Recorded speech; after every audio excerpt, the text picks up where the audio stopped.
Hello बच्चों, मैं हूँ आपकी हिंदी टीचर अंजू मैडम और मेरे क्लास में आप सभी बच्चों का हार्दिक स्वागत है। बच्चों, आज मैं छायावाद के प्रमुख कवि जयशंकर प्रसाद द्वारा रचित एक कविता अरिवरुणा की शांत कछार के मूल भाव या प्रतिपाद्य को लेकर आपके समक्ष उपस्थित हूँ। इसे आप कविता का सारांश भी मान सकते हैं और परीक्षा में आपसे जो प्रश्न पूछा जाएगा, प्रश्नों के उत्तर आपको इसी मूल भाव या प्रतिपाद्य में ही मिल जाएंगे। हमेशा की तरह मैं आप लोगों को सारी बात जो है लिख कर समझा रही हूँ, क्योंकि मेरा यह मानना है कि अगर मैं सारी बातों को यूं ही कहते रहूं, यूं ही समझाते रहूं, तो हो सकता है आपको लगेगा कि सब बातें आप समझ गए हैं, लेकिन जैसे ही वीडियो ख़त्म होगा आपको लगेगा कि सारी बात जो है आपके दिमाग से निकल गई है। ऐसा मैंने देखा है।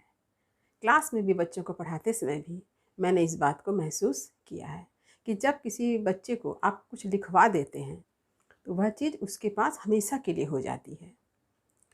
तो मैं इसी उद्देश्य से आप लोगों के सामने हर बात को कोशिश करती हूँ कि लिख कर समझाऊँ। तो चलिए आरंभ कर रही हूँ। अरिवरुणा की शांत कछार, जयशंकर प्रसाद। मूल भाव या प्रतिपाद्य।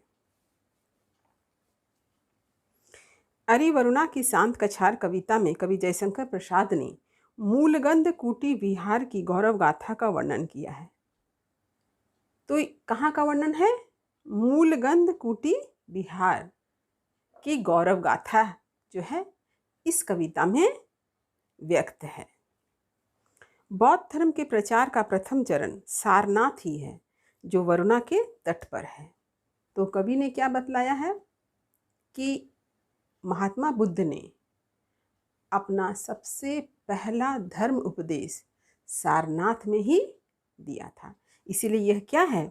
बौद्ध धर्म के प्रचार का प्रथम चरण है। यह आप लोगों ने इतिहास में भी पढ़ा होगा।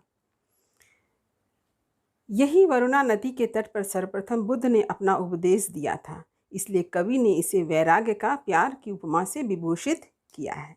देखिए, वैराग्य का प्यार, ये शब्द जो है वैराग्य का प्यार, ये आपके कविता में आया है। तपस्वी के वैराग्य का प्यार।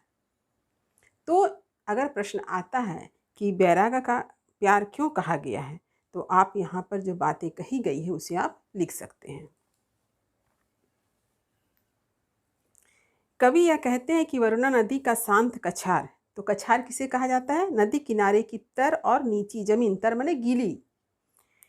तो शांत कछार का वातावरण तथा प्राकृतिक सौंदर्य तपस्वियों में वैराग्य की भावना को उत्पन्न करता है। तो वरुणा नदी की शांत कछार का क्या महत्व है?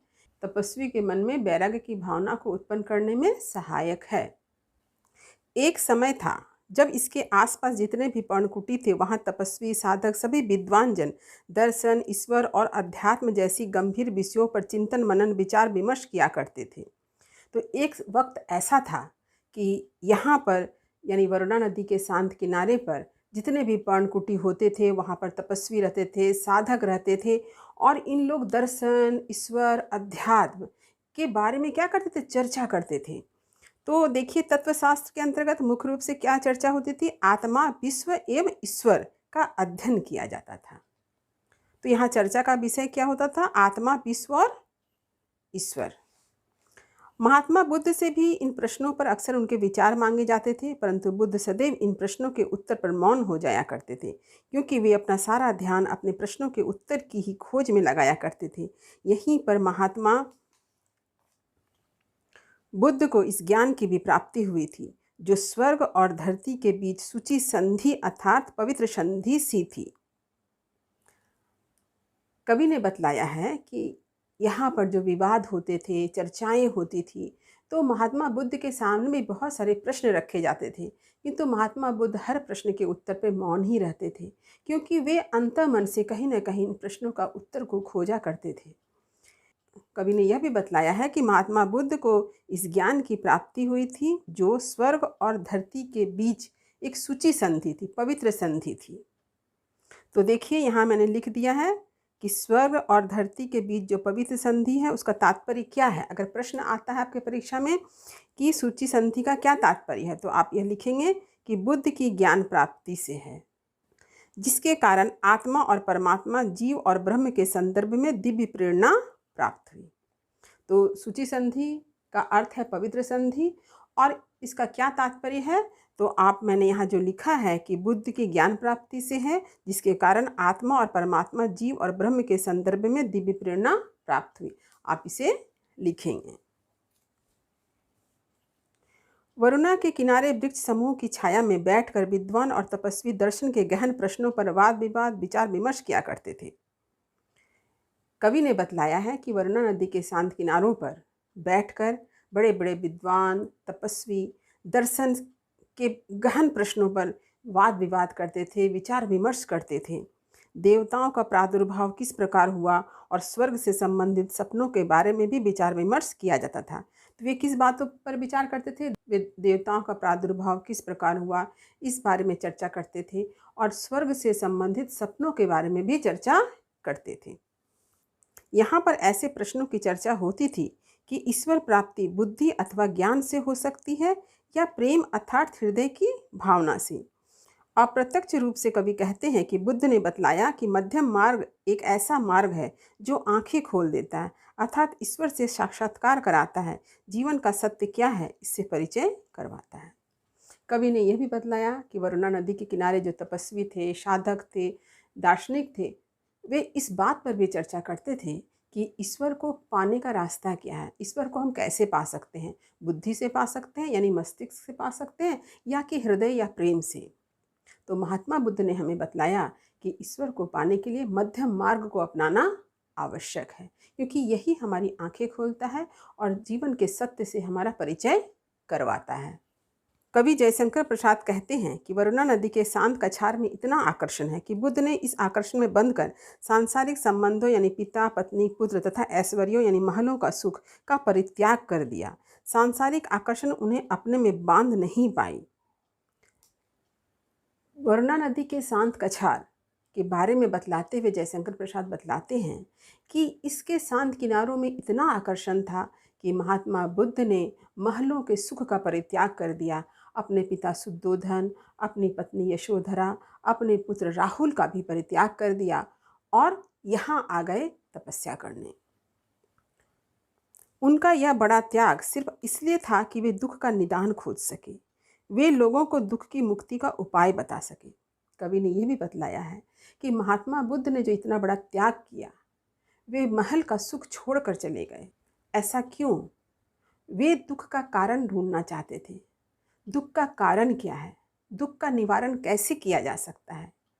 इन प्रश्नों का हल ढूंढने, इन प्रश्नों का समाधान ढूंढने के लिए वे महल का परित्याग किए। मानव कल्याण हेतु उन्होंने वरुणा नदी के शांत कछार में शरण लिया। इस प्रकार तथागत यानी प्रकाश देने वाला बुद्ध वरुणा के शरण में आया, और इस प्रकार महात्मा बुद्ध ने जो अपना घर, परिवार, महल, सुख, वैभव का जो परित्याग किया था, उसके पीछे जो उद्देश्य था वह था मानव कल्याण। और ज्ञान की खोज में महात्मा बुद्ध, जिसे तथागत भी कहा गया है, तथागत का अर्थ है प्रकाश देने वाला, वो वरुणा की शरण में आया। आपसे प्रश्न पूछा जा सकता है कि तथागत का क्या अर्थ है, तो यहाँ पर मैंने उसे स्पष्ट कर दिया है।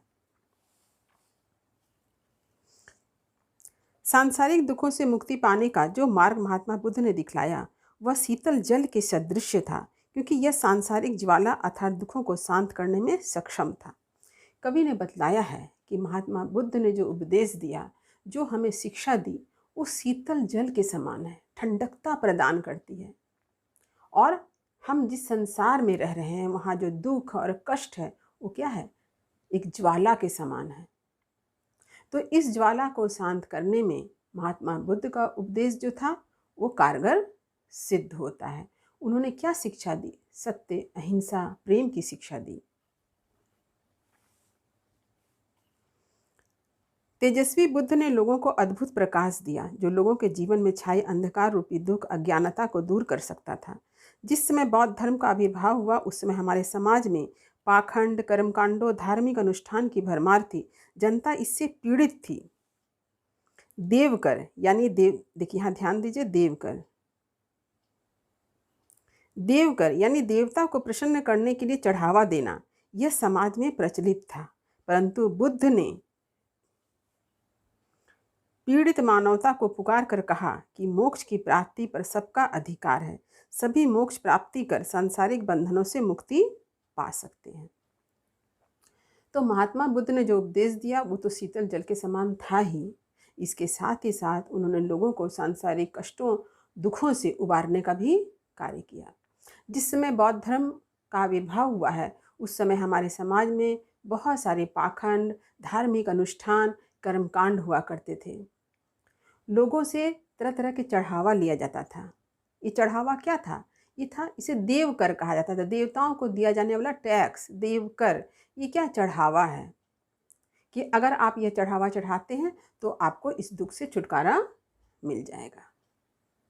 तो इस तरह की जो बातें समाज में प्रचलित थी, इन सारी बातों का विरोध महात्मा बुद्ध ने किया। उन्होंने लोगों को समझाया कि मोक्ष पर सबका अधिकार है। हर व्यक्ति अपने कर्मों के द्वारा मोक्ष को प्राप्त कर सकता है। महात्मा बुद्ध ने यह बतलाया कि हम जीवन के अतिवादी दृष्टिकोण का परित्याग करें। अति कभी मंगलकारी नहीं होता है। उन्होंने मध्यम मार्ग को अपनाकर मोक्ष प्राप्त करने का संदेश लोगों को दिया। महात्मा बुद्ध ने हम लोगों को यह समझाया कि अतिवाद का परित्याग करें। अति माने बहुत अधिक, यह हर दृष्टिकोण से ही खराब होता है। हम लोग साधारणतः बात भी करते हैं ना, किसी का ज़्यादा अति नहीं होना चाहिए। अति माने क्या? बहुत अधिक लालसा, बहुत ज़्यादा त्याग, कुछ भी अच्छा नहीं होता है। मनुष्य को मध्यम मार्ग अपनाना चाहिए। मध्यम मार्ग से ही हम जीवन को सफल बना सकते हैं। महात्मा बुद्ध ने बतलाया कि मनुष्य का कर्म ही उसके दुखों के नाश का कारण बन सकता है। यानी महात्मा बुद्ध ने बताया कि हम अपने कर्मों के द्वारा ही अपना विनाश करते हैं और अपने कर्म से ही अपने जीवन को सुधार भी सकते हैं। उनका विश्व मानवता का उपदेश इसी स्थान पर बादल की गर्जन के समान उद्घोषित हुआ। इसी वरुणा नदी के शांत किनारे ही महात्मा बुद्ध ने जो उपदेश दिया था, उनका विश्व मानवता का उपदेश इसी स्थान पर बादल की गर्जन के समान उद्घोषित हुआ। कवि ने बतलाया है कि यह वही जगह है जहाँ पर महात्मा बुद्ध का विश्व मानवता का उपदेश बादल की गर्जन के समान उद्घोषित हुआ था। भगवान बुद्ध का दिव्य संदेश इसी वरुणा नदी के शांत कछारों में बादलों के गंभीर गर्जन की तरह गूंज उठा और इस घटना के साक्षी आज भी सूर्य, चंद्र हैं। और कवि बताते हैं कि महात्मा बुद्ध ने जो उपदेश दिया, मानव कल्याण की बातें की, विश्व मानवता की बातें की, वो बादलों की गर्जन के समान यहीं पर गूंजा और उसके साक्षी जो हैं आज भी सूर्य और चंद्र हैं। प्रसाद जी ने वर्णन किया है कि महात्मा बुद्ध का उनके दिव्य संदेश, विश्व मानवता का उपदेश के कारण संपूर्ण संसार में अभिनंदन हुआ। यानी महात्मा बुद्ध ने जिस विश्व मानवता की बात की, जिस मानवता के कल्याण की बातें की, साधारण वर्ग को दुख से ऊपर उठाने की बात कही, इस कारण पूरे विश्व में महात्मा बुद्ध का अभिनंदन हुआ, स्वागत हुआ। उनका दिव्य संदेश आज भी सारनाथ के खंडहरों में गूंज रहा है। तो कवि कहते हैं कि महात्मा बुद्ध ने जो उपदेश दिया था वह आज भी सारनाथ के खंडहरों में गूंज रहा है। सर्वप्रथम बुद्ध ने अपना दिव्य संदेश यहीं पर दिया। ज्ञान प्राप्ति के बाद उन्होंने अपने 5 तपस्वी को अपने सर्वप्रथम शिष्यों के रूप में चुना। उन्होंने इस 5 शिष्यों को धर्म चक्र वर्तन प्रवर्तन का प्रथम उपदेश दिया। कहा जाता है कि महात्मा बुद्ध को जब ज्ञान प्राप्त हुआ तो उसने सबसे पहले अपने 5 तपस्वी को अपने प्रथम 5 शिष्य के रूप में चुना और उन्हें ही उपदेश दिया। इसके बाद उनके शिष्यों की संख्या बढ़ने लगी। इसके बाद उनके शिष्यों की संख्या बढ़ती गई और इन सारे शिष्यों ने बुद्ध के दिव्य संदेश को देश विदेश में प्रसारित किया और समय के साथ इन सारे शिष्यों ने महात्मा बुद्ध के उपदेश को देश विदेश में प्रसारित किया। इस प्रकार पूरा संसार उनके दिव्य प्रकाश से आलोकित हो उठा और इस प्रकार महात्मा बुद्ध का जो उपदेश है, मानव कल्याण का उपदेश, विश्व मानवता का उपदेश पूरे संसार में गूंज उठा। आज न जाने कितनी शताब्दी बीत गई है, पर उनका दिव्य संदेश आज इतने वर्षों बाद भी सारनाथ के खंडहरों में गूंज रहा है। कवि कहते हैं कितनी शताब्दियां बीत गई, लेकिन आज भी महात्मा बुद्ध का उपदेश सारनाथ के खंडहरों में गूंज रहा है। संसार के कोने कोने में उनका दिव्य संदेश की प्रतिध्वनि सुनाई पड़ी। कवि आज यह भी कामना रखते हैं कि भगवान बुद्ध का दिव्य संदेश संसार की सभी दिशाओं में प्रसारित हो, जिससे मानव मात्र का कल्याण हो सके। कवि कहते हैं कि महात्मा बुद्ध का संदेश जिस प्रकार एक वक्त संपूर्ण संसार को उन्होंने विश्व मानवता का पाठ पढ़ाया, ठीक उसी तरह से आज भी कवि यह कामना करते हैं कि उनका मानव कल्याण का उपदेश, विश्व मानवता का उपदेश जो है पुनः एक बार पूरे संसार में गूंज उठे, पूरे संसार में फैल जाए। क्योंकि आज पूरे संसार में हम देख रहे हैं एक संघर्ष छिड़ा हुआ है। यह संघर्ष किसी भी रूप में हो सकता है, लेकिन हानि मानवता की हो रही है। तो कवि का यह उद्देश्य भी है कि महात्मा बुद्ध का जो उपदेश है वह पुनः एक बार पूरे ब्रह्मांड में गूंजे, पूरे विश्व में फैल जाए। देखिए, यहाँ पर एक बात और मैं बताना चाहती हूँ कि अगर आप कविता का अर्थ समझना चाहते हैं तो मैंने जो बातें यहाँ लिखी है आप उसे खूब ध्यान से देखिए। प्रत्येक पैराग्राफ जो है 4-4 पंक्ति का अर्थ है। यहाँ पर जितने पैराग्राफ दिए गए हैं उन पैराग्राफ को आप खूब ध्यान से देखिएगा, आपको पूरे पैराग्राफ में कविता का अर्थ भी मिल जाएगा। तो उम्मीद करती हूँ आज का यह विषय आपको अवश्य समझ में आ गया होगा। वीडियो को लाइक करें, सभी दोस्तों में, सभी पढ़ने वाले विद्यार्थियों में वीडियो को शेयर अवश्य करें, ताकि सभी बच्चे इस वीडियो का अधिक से अधिक लाभ उठा सकें। और मेरा जो उद्देश्य है सभी विद्यार्थियों की सहायता करना, उसमें आप अपना योगदान दे सकें। जो बच्चे चैनल पर नए हैं वो चैनल को सब्सक्राइब अवश्य करें, ताकि हर नए वीडियो का नोटिफिकेशन उन्हें समय समय पर मिल सके। तब तक पढ़ते रहिए, जीवन में आगे बढ़ते रहिए। मेरी शुभकामनाएं आप सभी बच्चों के साथ है। धन्यवाद।